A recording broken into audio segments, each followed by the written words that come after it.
Fabulous day everyone. We now move to the next discussion, which is very important in purposive communication. Although this is not part of our outline, but this is somewhat related to the technicalities in English, specifically grammar. And soon enough you'll be writing political analysis papers, position papers, and persuasive essays. So there's a need for us to look into how we apply the rules in English, and there's a need for us to observe the rules in English or grammar. So may I share to you common grammatical errors or flaws in writing. But let us first define what is well-written text. Well-written texts are examples of effective writing. It's a source that you have an adept knowledge, or you are capable of writing, you are well versed in writing. And well-written text affects us in many ways because the message they impart are clear, well-developed, and coherent. Well-written texts are not accidental but are our fruits of our carefully planned and elaborated process of writing. Now, what is our goal when we want a well-written text?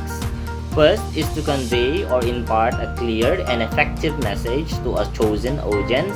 Second is to be equipped with the different elements of writing and enhance one's writing skills that can be applied in daily written communications. So here are our basic elements when we are writing. I know you have already encountered this. First, we have the introduction. Second, our body. And lastly, our conclusion. Let me give you a strategy when we are writing a position paper or any work-ups, specifically essays, which is structured with body, introduction, and conclusion. This is what we call the Burger style. What is the Burger style writing model? It is a Hamburger model. Pull it. This is the Hamburger paragraph writing model. Okay, what is Hamburger writing model? The Hamburger writing model is a paragraph writing organizer that usually separates the topic sentence, body, and the closing sentence. The topic sentence is our introduction, our body is the body of our composition, and the closing sentence is our conclusion. So in our introduction, the topic sentence could encompass one or two sentences, and we may begin with a strong hook. You may apply all the strategies I have taught you in doing or writing your introduction, such as beginning with a quote or quotation, sharing, story, okay, singing the line of a song, or quoting or unquoting the lines of a song, or etc. Okay. Next, we have here the lettuce, our tomato or tomato, and of course the patty. These three ingredients of our burger would serve as our supporting details. Okay, we have our lettuce as our supporting detail 1, and we have our tomato or tomato as our supporting detail 2, and our patty as supporting detail 3. Usually this is a strategy I've been telling my students even before, that when we construct the body of our essays or position papers or any work-ups in essay, there should be 3 points. Okay, there should be 3 points, and after that, after highlighting or annotating your 3 points, you should elucidate them. That's why there is a supporting detail 1, 2, and 3, which is the lettuce, the tomato, and your patty. Include text evidence and examples and the supporting ideas. This is also used transitions between details to make the writing flow swiftly, okay, flow coherently. Of course, the bottom of our burger or our bread would be the summation or the conclusion or the closing sentence of our workup, sum up your main idea, and this gives you the bottom line of all the thoughts you have shared in a writing or position writing. Okay, now let's differentiate what is coherence and cohesion. Okay, coherence in writing is referring to how the idea is logically arranged. But when we say cohesion, this refers to the connections of ideas within and among sentences. Okay, coherence and cohesion. There's a need for us to observe these two things because it has something to do with how expert we are when it comes to writing essays or workups. Okay, now we move to the common errors or flaws in English which most of us perhaps may commit, okay, pertaining to grammar. First is poor parallelism. What is parallelism, by the way? Parallelism is a grammatical term for arranging words of identical or equivalent syntactical constructions in corresponding clauses, phrases, lists, and etc. Let's look into this example.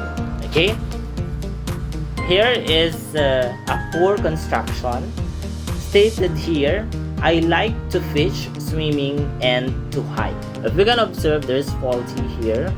We have the highlighted words to fish, swimming, and to hike.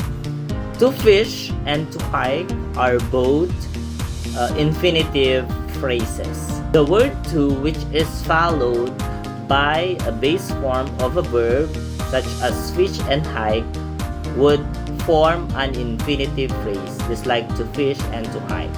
While swimming is actually a gerund word or gerundal word. Gerund words may function as verb or a noun. So that is a faulty parallelism on parallelism because to fish, swimming, and to hike are not in the same column of list. How can we improve this?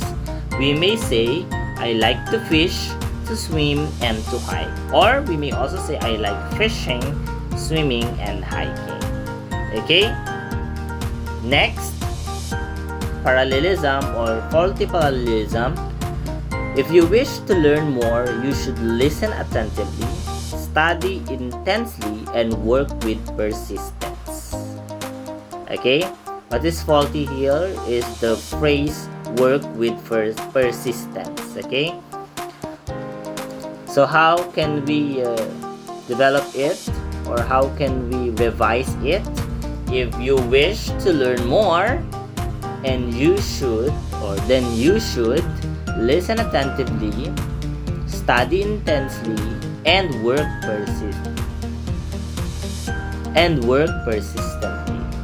The first sentence has listed elements, two verbs with single word adverbs. Our verb is listen and our adverb is attentively. Describing our verb is the word attentively. And then one verb modified by an adverb phrase, so they should work with persistence is very faulty, so that should be work persistent. For the examples, the fruit salad has pears, peaches, and cherries. That is correct because it speaks about nouns or list of all nouns. We have pears, peaches, and cherries. Or pears, we have pears, peaches, and cherries. Next example, the movie was thrilling, exciting, and suspenseful. Thrilling and exciting are both adjectives, so single word adjectives should be used in a sentence. Suspenseful is still an adjective. Next, she speaks with calmness and moves with elegance. So, both calmness and elegance are in a series or in a dias of series of phrases. Okay. Let's study the following. We have here incorrect. Anna is smart, pretty, and with humility. The correct composition must be Anna is smart, pretty, and humble. The three words should coincide to adjectives, okay? Describing Anna. Next, I taught my dog to speak sitting and rolling. So we may say, I taught my dog to speak, to sit, and to roll. Or, I taught my dog to speak, sit, and roll. Or also, I taught my dogs of speaking, sitting, and rolling. Next, incorrect word or sentence. Incorrect sentence.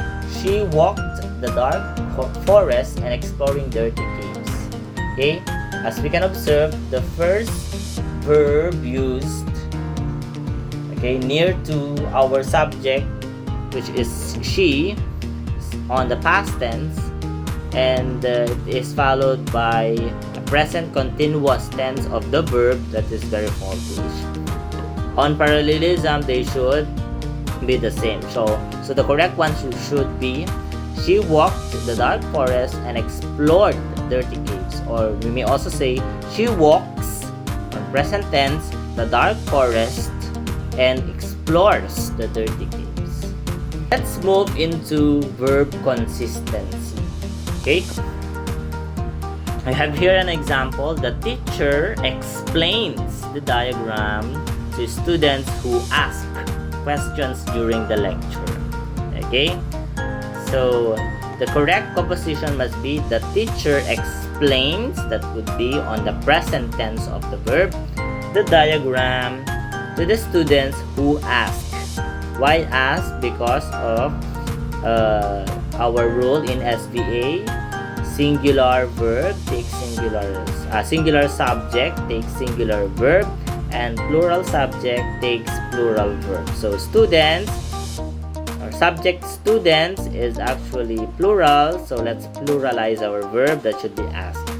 Both explains and ask are both on the present tense of the verb, while ask is actually on the past tense of the verb. I hope you learned from that. Next example, about noon, the sky darkened, the breeze sprang up, and low rumble announces the approaching storm. Okay, that is faulty. Why? Because still on our verb consistency with the tenses of our verb, it should be about noon, the sky darkened, that is past tense, a breeze sprang up, that is also past tense, and a low rumble announced the approaching storm. Okay, all verbs must be on past tense. Okay, next, yesterday we walked to school but later rode the bus home. Okay, why is it faulty? Because of the word walk. Because in the beginning of our sentence we said yesterday, so it happened yesterday. It should be on the past tense. Okay, yesterday we walked with ed to make it on the past tense of the verb to the school, and later rode, that is past tense of the word or the verb ride, the bus home. Okay, it's easy as that. Move to misplaced modifier or dangling modifier. When we say misplaced modifier, that it speaks about a word or phrase placed not as near as possible as the word being modified. Or when we say dangling modifier, a word or a phrase that does not clearly or sensibly modify a word in a sentence. They are actually near to its concept. So let's take a look into this. When we shall be constructing our sentences, it is noted that modifier must be placed as near as possible as the word being modified. Moreover, the modifier may come to the beginning, middle, or end of the sentence. Again, remember that adjectives or modifiers can be single words or phrases or participles, and describe or modify nouns or pronouns or our subjects. Let's study the given sentences. On misplaced modifier, says here, excited, Icarus flew higher and higher. Number 2, the wax used to fasten the wings melted as Icarus came near the sun. Letter C. Icarus, divested of his wing, came. Okay, one by one, let's study them. The first sentence, Icarus circled into the sea stripped of his wings. It's actually faulty because we have a misplaced modifier, which is the phrase is stripped of his wings. Okay, again, modifier should be placed near to our subject. Our subject here is Icarus, so we write it or revise it as Icarus, stripped of his wings, circled into the sea. Okay, or we may also say, stripped of his wings, Icarus circled into the sea. Okay, better. Next sentence, Daedalus circled the water looking desperately for a sign for his son. Okay, our subject here is Daedalus. So we put the modifier near to the subject, which is Daedalus. Our modifier is looking desperately for a sign of his son. Okay, how could we revise it? Revise it as looking desperately for a sign of his son, Daedalus circled the water, or we may say Daedalus looking desperately for a sign of his son circled the water. Next, on dangling modifier, sleeping during English class, the teacher marked him absent. Our subject is the student or he, and our modifier should be near the subject. Sleeping during the English class, he, that is the student or our subject, was marked absent by the teacher. Next example, smiling, memories are remembered. Okay, revision, smiling, I or they remember memories, or smiling, he or she remembers memories, because in this sentence we might be confused who is smiling. Okay. Can the memory or the memories smile? Okay, of course not. That's personification. That's figurative in case. So you should look into who is really smiling, so you may add your subject or I or they. You may study the following sentences. Write it in 1/4 sheet of paper and then pass it next meeting. So we have here the instructions. You just choose which one is correct or coherent sentence. Next item, the next other portion.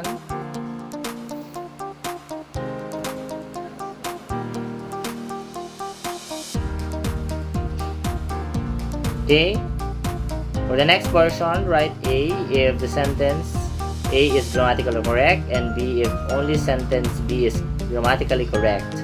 C if both A and B, and D if neither A nor B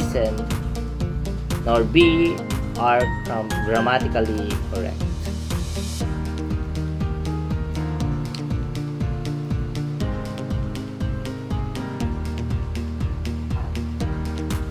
That would be all for our discussion. Thank you for listening. Should there be concerns, questions, clarifications, please drop it in our group chat. Goodbye and have a nice day.